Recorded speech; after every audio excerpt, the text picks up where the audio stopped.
So hello everyone, welcome to AICUP। आज के इस वीडियो में मैं आप लोगों को JNU की तरफ से एक बहुत ही इंपॉर्टेंट अपडेट शो करने जा रहा हूं। तो जैसा कि आप लोगों को पता होगा, जवाहरलाल नेहरू यूनिवर्सिटी इंडिया की टॉप मोस्ट यूनिवर्सिटी में से एक है और आज ही इन्होंने अपनी एकेडमिक सीजन 2021 से 2022 की प्रोस्पेक्टस रिलीज कर रखी है, जिसकी लिंक मैंने इस वीडियो के डिस्क्रिप्शन में दे रखा है। आप लोग वहाँ से डाउनलोड कर सकते हैं इस प्रोस्पेक्टस को। तो मैं वैसे दिखा देता हूँ कैसे डाउनलोड करना है, ठीक है। तो जैसे ही आप लोग उस लिंक पर क्लिक करेंगे तो आपको कुछ इस तरीके का पेज शो होगा। आप लोग उस पेज को यहाँ पे देख सकते हैं, राइट साइड में 3 बार बनी हुई है ना, उस पर क्लिक करेंगे तो आपको यहाँ पे ये शो होगा, ये पोर्टल शो होगा। उसमें आपको एडमिशन वाले पार्ट पे क्लिक करना है और फिर उसके बाद JNU एडमिशन ई प्रोस्पेक्टस पे क्लिक करना है। जैसे इस पे क्लिक करेंगे तो आपको ये आपके फोन में ये डाउनलोड हो जाएगी ये प्रोस्पेक्टस। मेरे फोन में ऑलरेडी डाउनलोडेड है तो मैं इसको डाउनलोड नहीं करूंगा। तो चलिए देखते हैं इन्होंने प्रोस्पेक्टस में क्या क्या डील किया है, ठीक है।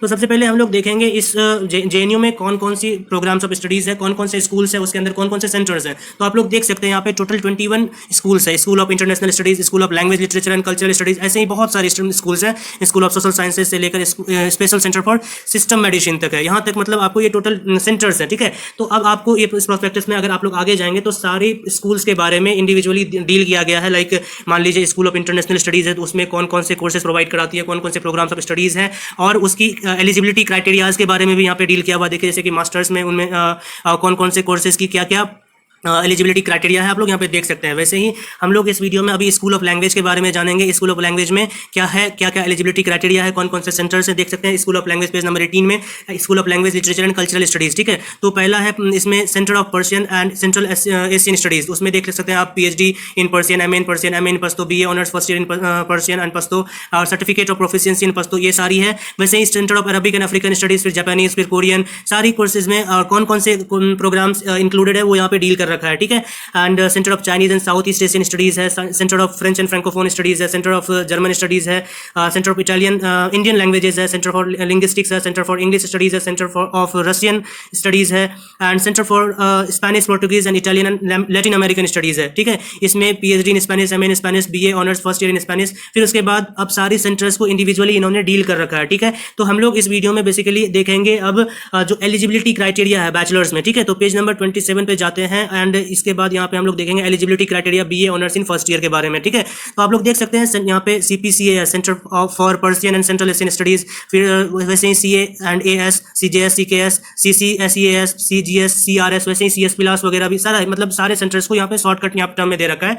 एंड इसकी एलिजिबिलिटी क्राइटेरिया यहाँ पे आप लोग देख सकते हैं। सीनियर स्कूल सर्टिफिकेट 10+2 और equivalent examination with minimum 45% marks, ये आपकी एलिजिबिलिटी क्राइटेरिया, ठीक है। The candidates who are due to appear in senior schools certificate 10+2 और equivalent examination are eligible to apply, ठीक है। और अगर कोई आलिमा बोर्ड वगैरह समथिंग मदरसा बोर्ड से है तो वो यहाँ पे देख सकते हैं कौन कौन सी कॉलेजेस इसमें इंक्लूडेड है, कौन कौन सी बोर्ड्स, ठीक है। आप लोग उसके अकॉर्डिंग यहाँ पे पेज नंबर 27 में आके यहाँ पे देख सकते हैं। इसके बाद हम लोग देखते हैं JNU, जैसा कि आप लोगों को पता होगा JNU बैचलर्स में से BA फॉरेन लैंग्वेज और BSc MSc इंटीग्रेटेड और BTech MTech इंटीग्रेटेड प्रोवाइड कराती है और कोई कोर्सेज JNU बैचलर्स में प्रोवाइड नहीं कराती है, ठीक है। तो हम लोग देखेंगे पेज नंबर 65 में जाकर क्या कि BSc प्लस MSc जो है उसका क्या क्राइटेरिया है, उसमें क्या चीज़ है। BSc प्लस MSc सारे में नहीं, सिर्फ आयुर्वेद बायोलॉजी में है, ठीक है। तो पेज नंबर 65 में जब जाते हैं हम लोग, पेज नंबर 65 में देखिए school of Sanskrit and Indic studies के जस्ट नीचे यहाँ पे देखिएगा आप रेगुलर कोर्सेज, देखिए eligibility criteria BSc MSc integrated programme in Ayurveda biology, ठीक है।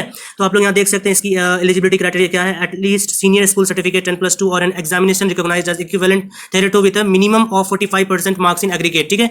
एंड फिर वैसे ही आप लोग पेज नंबर 67 में जब जाएंगे तो MTech और BTech की जो इंटीग्रेटेड कोर्स है वो उसके एलिजिबिलिटी क्राइटेरिया देख सकते हैं पेज नंबर 67 में। स्कूल ऑफ इंजीनियरिंग BTech और MTech के बारे में as per eligibility mention for JEE Main, तो JEE मेन के बेसिस पे यहाँ पे आपको एडमिशन होगा, ठीक है। BTech in computer science and engineering, तो यहाँ पे आप लोग देख सकते हैं बेसिकली, ठीक है। और अब जब हम लोग पेज नंबर 78 में जब जाते हैं तो वहाँ पे हम लोग आपको रिजर्वेशन क्राइटेरिया क्या क्या है आप लोग यहाँ पे देख सकते हैं। Reservation of seats for schedule caste, schedule tribe और आगे जाके फिर अलग अलग कास्ट के बेसिस पे जो रिजर्वेशन मिलती है गवर्नमेंट इंस्टीट्यूशंस में, तो वो यहाँ पे आप लोग देख सकते हैं, ठीक है।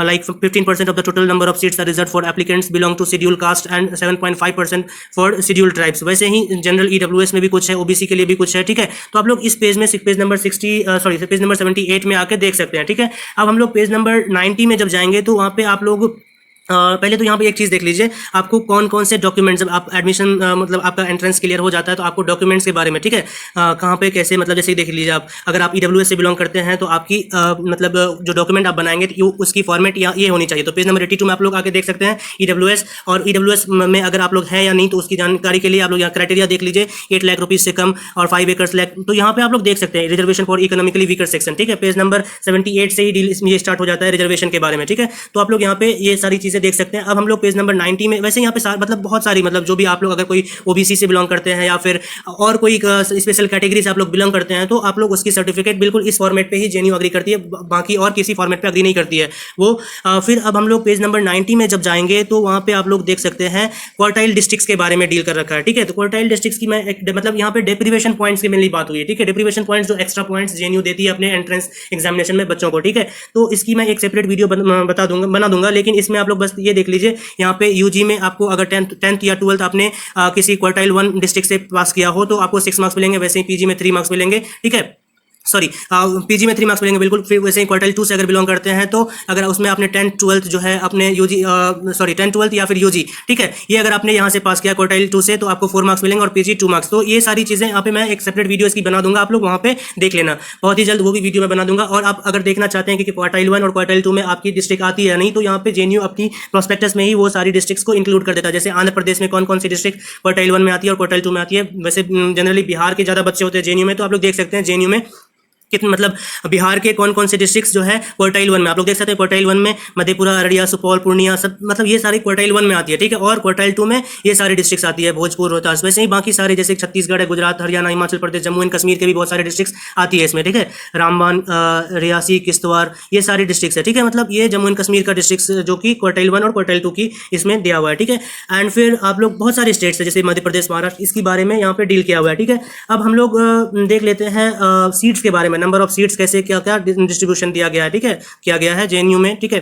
तो अब हम लोग देखेंगे उसके बारे में एफिडेविट, ये भी नहीं, पेज नंबर 128 में जाएंगे, ठीक है। पेज नंबर 120, पहले तो ये देख लीजिए fee and mode of payment. जब आपका मान लीजिए एडमिशन हो जाता है तो आपको क्या क्या फी लगेगी। जेएनयू में बहुत ही लोवेस्ट फी लगती है, जैसे कि देख लीजिए अगर कोई इस प्रोग्राम में MA, MSc, MCA, BA honours, BSc, MSc integrated program में कोई जाता है तो उसको ट्यूशन फी एनुअल कितना 216 रुपये है, ठीक है, बस 216 रुपये, और थोड़ा 10, 15, 16 रुपीज़ वैसे एक्स्ट्रा जो लगता है यहाँ पे आप लोग देख सकते हैं क्या है टोटल। तो ज़्यादा अमाउंट नहीं लगता है जेएनयू में, बहुत ही लोवेस्ट प्राइस है, आप लोग अफोर्ड कर सकते हैं, ठीक है।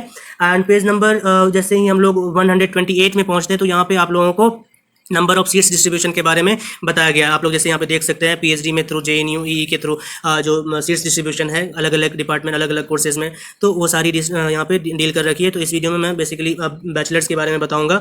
तो पेज नंबर 128 में आपको यहाँ पे बैचलर्स की जिक्र की गई है, ठीक है। तो मैं देखता हूँ बैचलर्स का यहाँ पे पेज नंबर 128 में, यहाँ पे देखिए पेज नंबर 128, यहाँ पे देखिए BA honours first year and BSc MSc integrated program, ठीक है। तो आप लोग देख सकते हैं बीए ऑनर्स फर्स्ट ईयर में फ्रेंच में अंडर रिजर्व मतलब जनरल में कितनी सीट्स हैं, एससी में कितनी सीट्स हैं, एसटी में कितनी, पीडब्ल्यूडी में 2, ओबीसी 13 एंड ईडब्ल्यूएस 5। तो total seats BA honours in French में 48 सीट्स है। वैसे ही आप लोग जर्मन में देखिए टोटल 48 सीट्स है, स्पेनिश में कितनी टोटल 39 सीट्स है, और कोरियन में 39 है, चाइनीज़ में 44 है, एंड पर्शियन एंड पश्तो में 39, पर्शियन में 39, पश्तो में 19, अरबिक में 39। तो ये सारी, और जो एमएससी बीएससी एमएससी जो इंटीग्रेटेड प्रोग्राम है आयुर्वेद बायोलॉजी में, उसमें कितनी सीट्स हैं 20। तो सारी सीट्स कास्ट बेसिस पे यहाँ पे रिजर्व्ड है। अगर जनरल से हैं तो इतनी सीट्स आपके लिए रिजर्व है, एससी से इतना, तो वैसे ही सारी सीट्स यहाँ पे रिजर्व है। अगर कोई ईडब्ल्यूएस से बिलोंग करते हैं तो उसकी भी यहाँ पे सारी सीट्स यहाँ पे रिजर्व्ड है, ठीक है।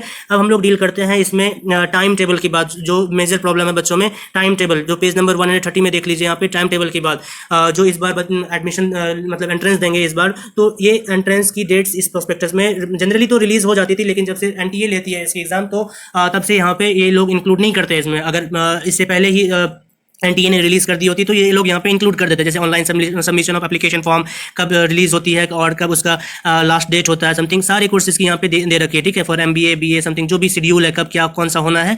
और अब यहाँ पे हम लोग देखते हैं एग्जाम सेंटर वाइज, अब जो आपका एग्जाम होगा वो उसकी सेंटर कहाँ होगी, ठीक है। तो आप लोग इसकी जो ये जेएनयू खुद नहीं रिलीज करती है, 2019 से पहले जेएनयू रिलीज करती थी, बट जब से एनटीए इसकी एग्जाम लेती है, पहले तो होता था क्लस्टर वाइज बैचलर्स में, अब क्लस्टर वाइज एग्जाम भी नहीं होता है, अब कॉमन एग्जाम होता है टोटल सारी लैंग्वेजेस की। तो वो सारी चीज़ें अब एनटीए ने जिम्मेदारी ले रखी है। NTA means national testing agency, ठीक है।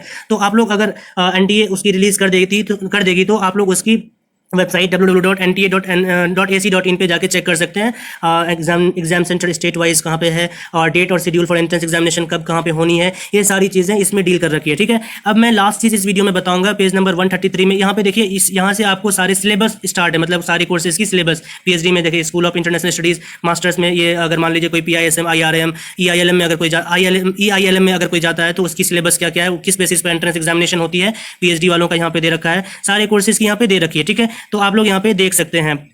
तो मैं इस वीडियो में आप लोगों को बेसिकली बताऊंगा इसके बारे में, बैचलर्स BA के बारे में, BA जो फॉरेन लैंग्वेजेस की प्रिपरेशन कर रहे हैं उसकी सिलेबस क्या है इसमें। ठीक है, तो मैं बताऊंगा। यहाँ पे देखिए, जैसे BA honours first year syllabus for entrance examination देख सकते हैं यहाँ पे, CPCS CA and AS CJS CKS CCSEA and AS, मतलब Arabic, Japanese, Korean, Chinese, French, German, Spanish, Russian जो भी है उसकी एक कॉमन एग्जाम होती है। तो कॉमन एग्जाम की सिलेबस क्या होती है? The entrance test for this program is a common test for all languages, questions pertaining to general knowledge, artificial language, language aptitude and general English would be covered in the syllabus. The test will be conducted in the English language as a computer based test CBT। ठीक है, और ये bachelors का है। तो यहाँ पे आप लोग मास्टर्स में अगर कुछ लोग जाना चाहते हैं तो मास्टर्स में कौन कौन कोर्सेज, लाइक जो भी लैंग्वेज में मास्टर्स करना चाहते हैं उनका यहाँ पे सिलेबस डील किया गया है। ठीक है, अगर लैंग्वेज में ही PhD कोई करना चाहते हैं तो उसमें भी यहाँ पे सिलेबस को दे रखा है इन्होंने JNU वालों ने अपने प्रोस्पेक्टस में।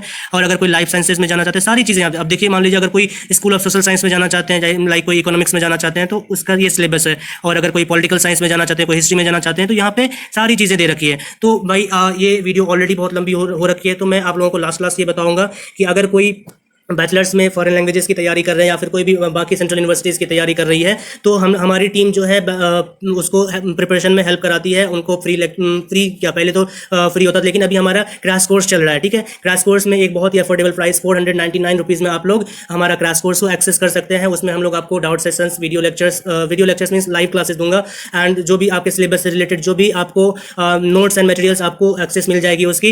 एंड आप लोगों को अगर उसकी एक्सेस लेनी है तो इस वीडियो के डिस्क्रिप्शन में जो कॉन्टैक्ट नंबर दी गई है और व्हाट्सएप लिंक दे रखा है उस पर आप लोग क्लिक करके हमारे नोट्स और ऑनलाइन मटेरियल्स जो भी है उसकी एक्सेस ले सकते हैं। ठीक है, और अगर और कोई क्वेरी जानना चाहते हैं, समथिंग कुछ भी जो मैंने इस वीडियो में डील नहीं कर रखा है, वैसे मैं इसके पार्ट्स की वीडियो आगे डील करूंगा, जैसे कि डेप्रिवेशन पॉइंट्स, हॉस्टल वगैरह की मैं डील करूंगा नेक्स्ट वीडियो में। आगे धीरे धीरे मैं सारी वीडियोज़ को अपलोड करूंगा सारे टॉपिक्स पे। ठीक है, फिलहाल के लिए बस इस वीडियो में बस इतना ही। Thank you. अगर ये वीडियो अगर अच्छी लगी हो तो लाइक करें, शेयर करें, सब्सक्राइब करें हमारे चैनल को। Thank you and take care, bye bye.